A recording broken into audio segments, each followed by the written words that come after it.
Hello friends, કેમ છો? મજામાં જ હશો બધાને જય શ્રી કૃષ્ણ અને જય દ્વારકાધીશ. આજે અમારે જવાનું હતું જંડ હનુમાન દર્શન કરવા. જે વડોદરાની પબ્લિક હશે એ તો જાણતી હશે કે આ જગ્યા કઈ જગ્યાએ આવી છે.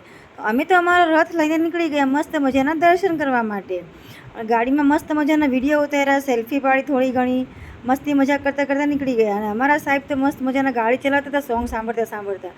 ફાઇનલી બપોર થઈ એટલે અમે જમવા માટે ગાડીનો હોલ્ડ કર્યો ઘડીક વાર માટે, કેમ કે ભૂખ લાગી ગઈ હતી. એટલે બધાએ કે હવે જમવું પડશે. હું તો કાંઈ ચલો જમી લઈએ. આજે તો બહુ બધી દિવાળીના હિસાબે ભીડ હતી એટલે જમવામાં પણ બહુ જ વાર લાગી. વેટિંગ પણ એટલું બધું હતું કે વાત જવા દેવા છે. તો પણ અમે તો વેટિંગ કરતાં કરતાં થાકી ગયા. ફાઇનલી જમવાનું આવી ગયું, તો હવે જમી લઈએ બધા. અને ફાઇનલી અમે પહોંચતા આવી ગયા હતા આપણે જંડ હનુમાન દર્શન કરવા માટે. ત્યાં તો મસ્ત મજાનું લોકેશન જોવા મળી ગયું. તમે પાછા ગાડી ઊભી રાખીને ત્યાં ફોટા પાડ્યા, વિડીયો ઉતાર્યા બહુ બધા. અને ત્યાંનું લોકેશન એટલું બધું સરસ હતું ને કે ત્યાંથી જવાની મન નહોતું થતું. એકદમ શાંત વાતાવરણ હતું. આમ આપણું મગજ ફ્રેશ થઈ જાય એ ટાઈપનું વાતાવરણ હતું. અમારા રાજને નેનીને તો બહુ જ મજા આવી ગઈ હતી. અને ફાઇનલી જંડ હનુમાન પહોંચી ગયા હતા અમારી ગાડી પાર્ક કરીને. ત્યાં તો હાલવાનું થોડું ઘણું બહુ હતું એટલે હાલવાનું આપણે તો મસ્ત મજાના ત્યાં પહોંચી ગયા અને મસ્ત મજાના દર્શન પણ થઈ ગયા હતા. દર્શન કરીને રિટર્ન પણ થઈ ગયા હતા. તમને આજનો વ્લોગ કેવો લાગ્યો જરૂર બતાવજો.